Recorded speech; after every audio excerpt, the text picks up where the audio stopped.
Hi, I'm Kaye Wood and welcome back to Kaye's Quilting Friends. On today's show, we're going to strip piece a spool quilt. But first, let's go take a look at some ideas on the serger.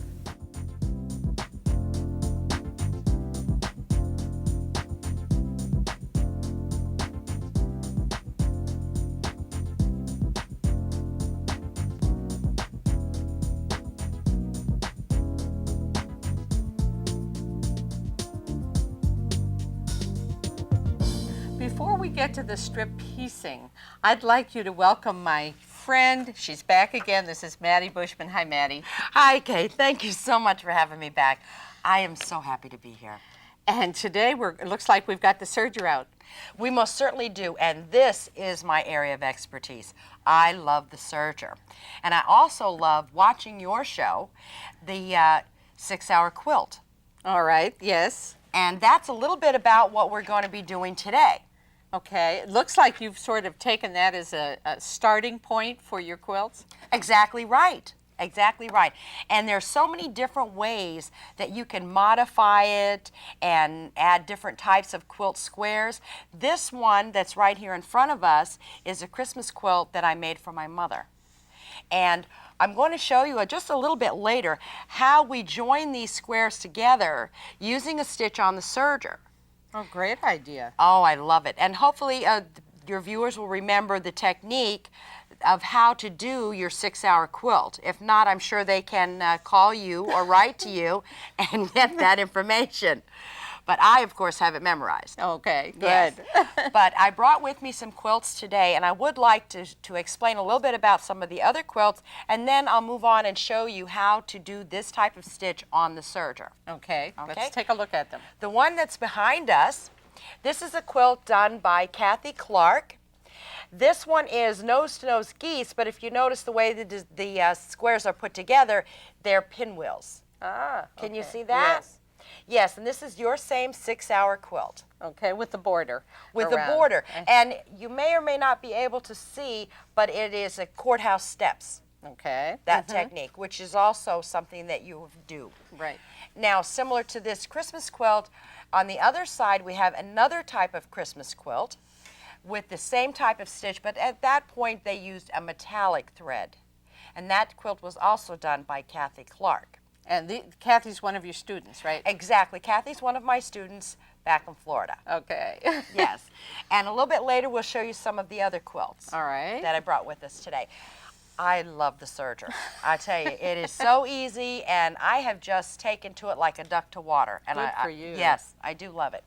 And you know, of course, that when we use the 6-hour quilt technique, that you put it together with your 4-thread, regular 4-thread overedge stitch. Right. But now this stitch I want to show you. Okay, let's go ahead and go to the serger screen, and we're going to select Menu. Okay, and then you can page forward and select Pico Edge. Okay, right. Now the reason why we're selecting Pico Edge is we want to be able to allow the machine to accommodate a heavier decorative thread. Oh, We want to use something a little unconventional, okay? And the heavier decorative thread does hold up better in washings and doesn't snag as easily either. Okay, good. Okay, so that's something that I really like to use. And of course, when you have a love for sergers, a lot of times you'll push the envelope and use all kinds of heavier decorative threads and see what it'll accommodate. Okay, so we've gone to the Pico Edge, and you can see that it's prompted us to change certain things like the stitch length and the differential feed. We want our stitch length at 2.0. And that's the one that came up there. Yeah. Right, underneath it's telling us 3.4, but we want 2.0. So we can, in addition to the manufacturer's recommended settings, we can also manually adjust it, and as you can see, that's what I've done. Okay, and you can go in here to where it says manual and make any manual adjustments that you would like. Okay, then we're going to go back to auto, and if you select the question mark, then it will tell you what else you need to do as far as disengage the stitch finger, which throat plate and which foot you would need to use. All right. Okay. Well, that seems easy enough. You know what? It makes it a lot easier. So what we've done is go ahead and put the heavier decorative thread in our upper looper. Now, you know, the upper looper is always the showcase thread, and that's the one that most people will see. One of the other things that I do want to mention is when you start putting these squares together, now these were 8.5-inch squares to start out with, you want to make sure that you sew in the same direction each time. Okay, to some people that might be common sense, but it is a very important thing because you want these rows to face the same direction all the way across. The stitching to face the same direction. Oh, okay. Okay, so what we're going to do is we've already stitched one together just to show you with the heavier decorative thread. Isn't that pretty the way it shines really like is. that? And now I go ahead and leave a little bit on the beginning and the end, and I will put a seam sealant there because later on I'm going to be doing some truing of edges and sewing the rest of them together. So you do want to make sure that you don't run the risk of them unraveling. Right. Okay, so with wrong sides together, that's going to be hard to get used to. The wrong sides together. Okay. You know, it definitely is, especially for any type of conventional sewing. You always want to put right sides together. But that's what makes this technique so unique and attractive, is that you do put your wrong sides together.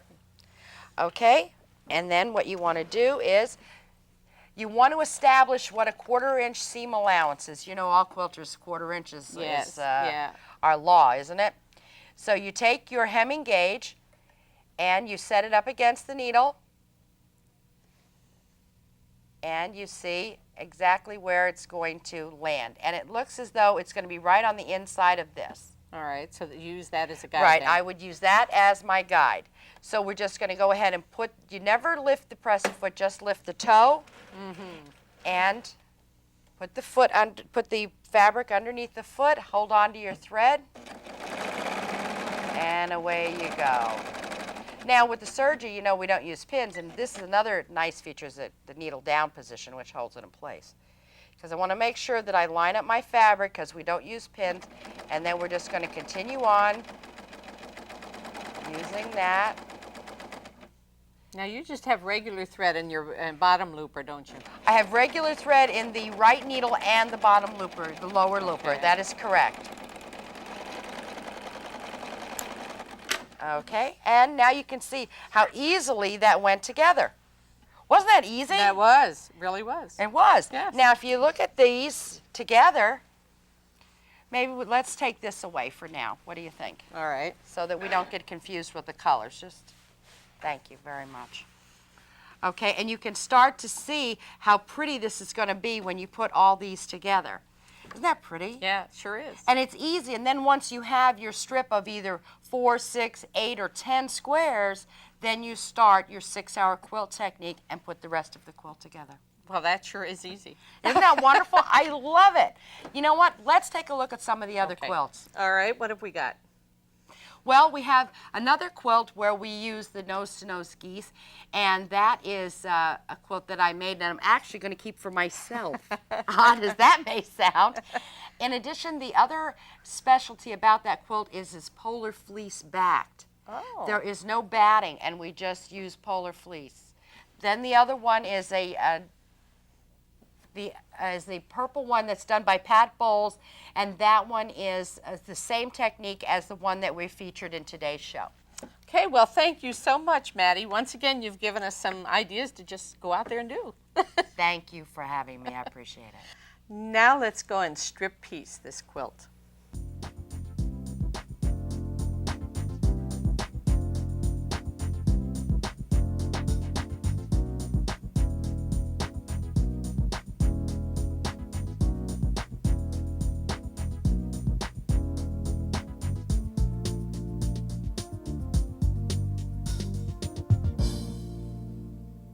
This quilt is called Emerald and Amethyst, but that's because of the fabrics that are used in it.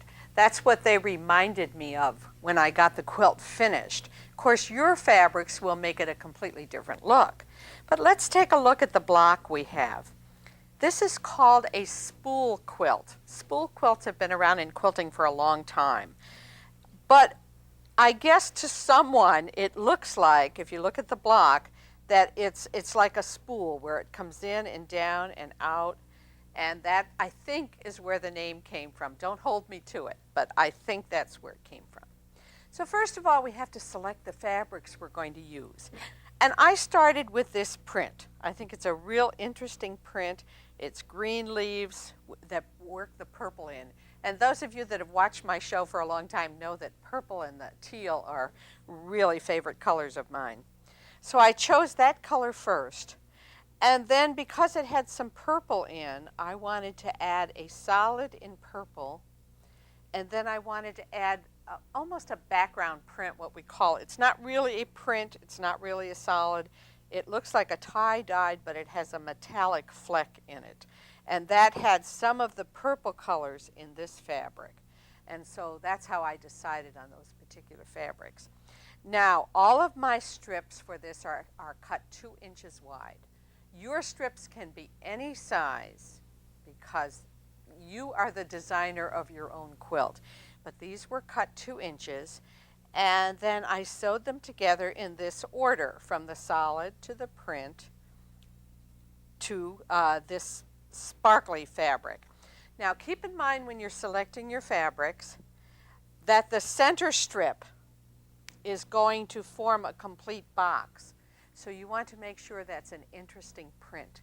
I don't think I would ever put a solid there unless it was something that, oh, maybe like a black that would be real dramatic in the quilt. So that's where I like to put my interesting fabric.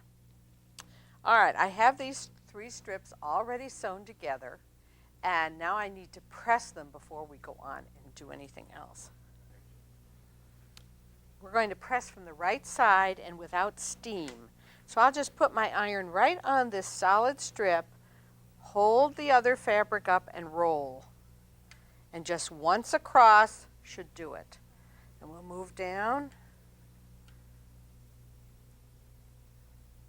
Once you get that rolling action, it works pretty well, and it'll keep your seam allowances going the way they should go.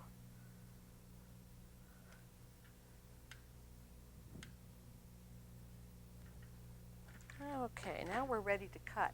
We're going to cut topless triangles. First we stripped, and now we're going into topless triangles. What's the world coming to, right? Let me give you a look at what a topless triangle is. See right here, it doesn't come to a complete point. We've cut the top off. And the reason we do that is really to make an allowance for a seam. And let me just show you this piece. And by using topless triangles, the finished size of these little strips are the same as the finished size of the next strips in here. If we had brought this to a point, this small triangle would have been narrower. It would have finished, about 1 inch instead of 1.5 inches.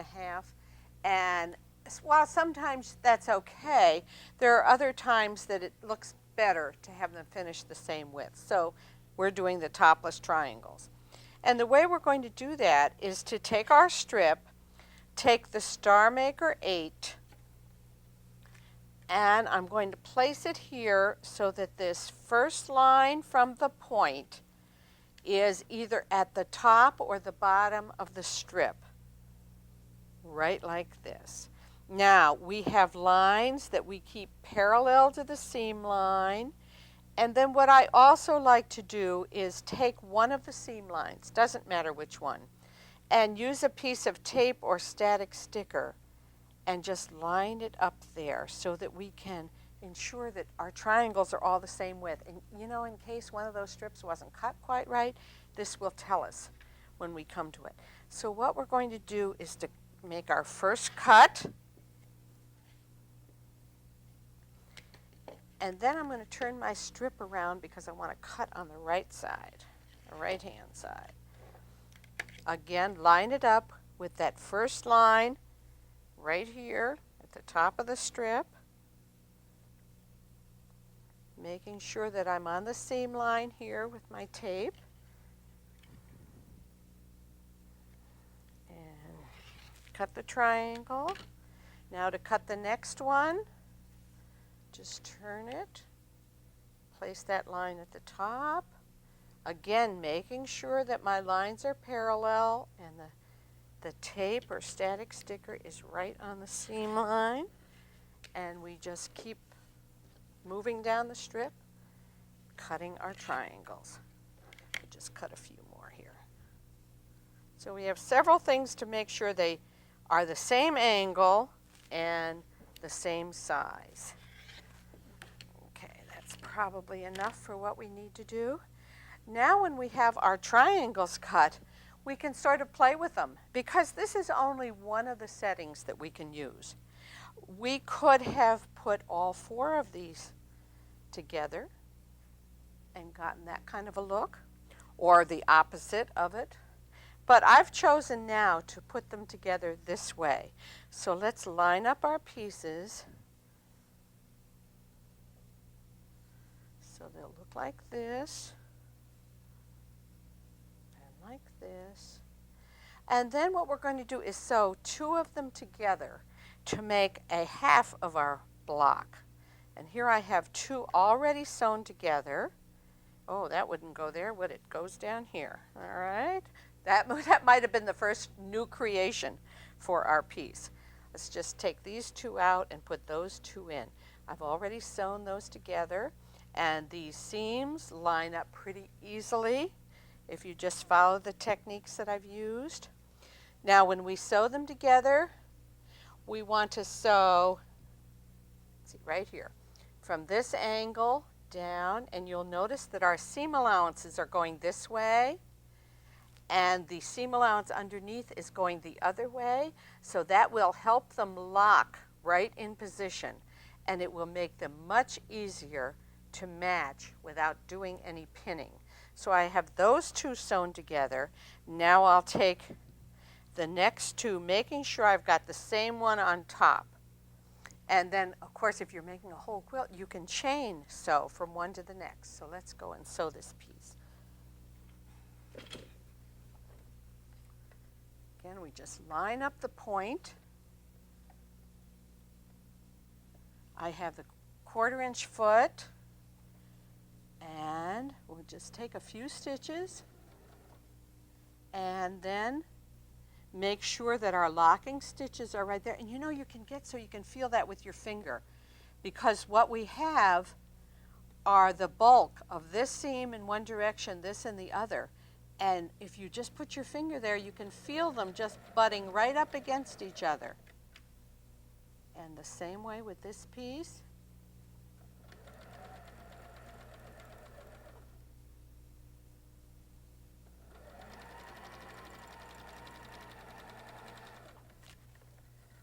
And let's take a look at how it looks here. Now you'll notice the stitching comes right to the end here. Maybe you can see it a little bit better on this side. So you really have cut off that whole pointless top by coming to the edge of it. And when you open these 2 pieces up, you'll notice that you don't see any gap there because of that. Now we need to press, so let's do that. I'm going to press each of these pieces, these halves, toward the triangle that has the solid color here. So we just press from the right side. Don't press any more than necessary. This one we want it to go toward the solid, or I'm sorry, toward the solid here. Almost did that the wrong way. Here we go. And this way, they will butt up together, and it'll be easier to sew. Let's take them over here, and I can show you that. When we go to sew them together now, we line them up, and again we have this seam allowance going this way and this one going this way, so we can use that same tip of locking those. So let's go and press these.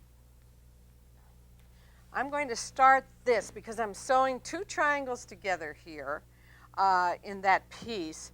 I am going to start with what we call a security blanket, which is nothing more than a scrap of fabric. We'll just sew on that, and it will make it easier when we start sewing onto the triangles. Okay, so I'll just start right off, come in a little bit, and now we have to start lining things up. Now here, our seam allowances are going toward me. They're not going toward the needle, so it's a little bit different lining them up. And underneath, the one is going toward the needle. So now what I have to do is hold them, and you can see right on the edge. exactly where they will meet. And it's almost like they overlap one stitch, if you think of it that way. So when I hold them together, I can feel through that top to the underneath. And it's just about one stitch. And with a little bit of practice, I think you can get it. Don't sew through your finger, though. Keep your finger there just until you need to remove it. And again, we'll just hold that there. Now when we come to the center, we have that locking seam. So now we have it right on the seam line. I can feel the two coming together. And again here, it's the one where the seam allowances are not helping us, so we have to make allowances for that. And overlap by about one stitch. This is much better than pinning. So even if it takes you a few minutes to practice over and again, use some scrap fabric and practice matching those seams so you don't have to rely on pins. All right, now let's take a look at our piece. We'll get this security piece off, and let's take a look at how we matched up our pieces. You can see how it really is pretty simple. As I said, it's worth the effort to just take a little bit of time to practice that matching. Now we're going to go and press the center seam, and that's done a little bit differently. So let me show you how we'll do that. First of all, I'm going to press it just like you might expect, just to one side. So I lift the side up and roll it. But there's a lot of bulk in that seam, and so what I really would like to do is press that seam open. But because I've given myself a good sharp crease here, now I can turn it over and open the seam allowance, and it's easier to do than if I hadn't pressed it in one direction first. And we'll just get that pressed open.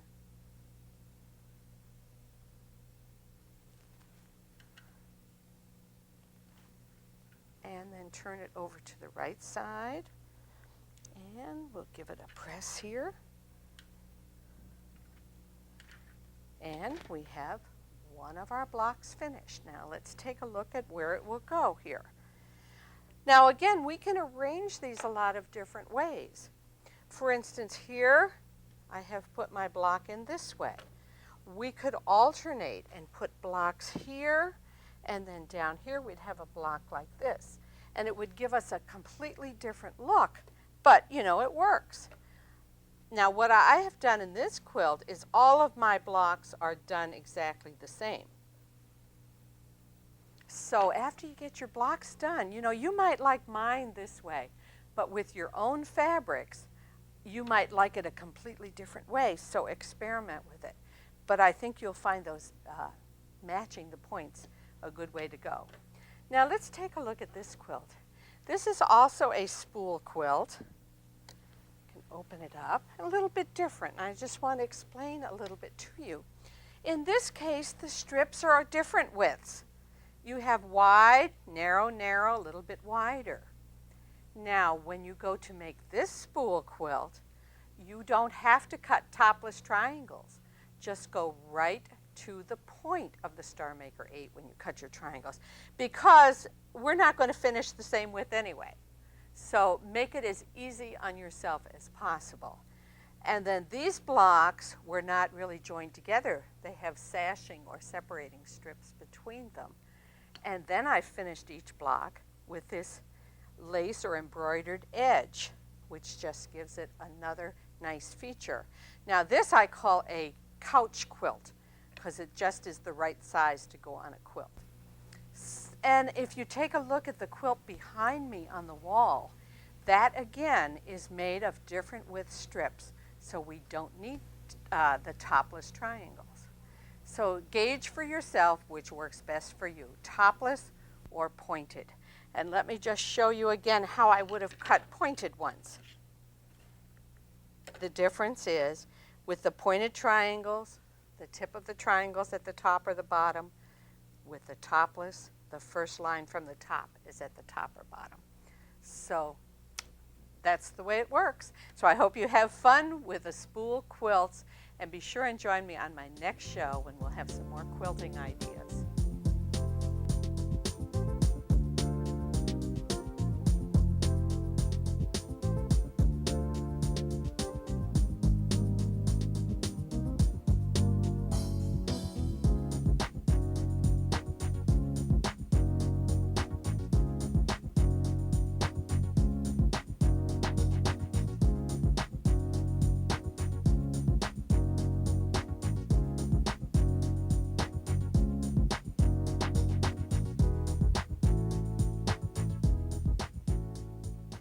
For information on today's main demonstration, call 1-800-248-KAYE.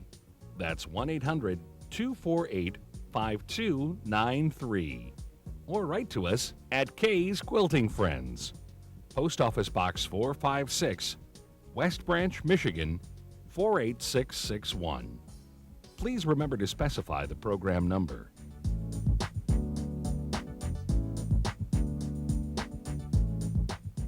Kaye's Quilting Friends is brought to you in part by Janome America, American Professional Quilting Systems, Fiskars, and Sulky.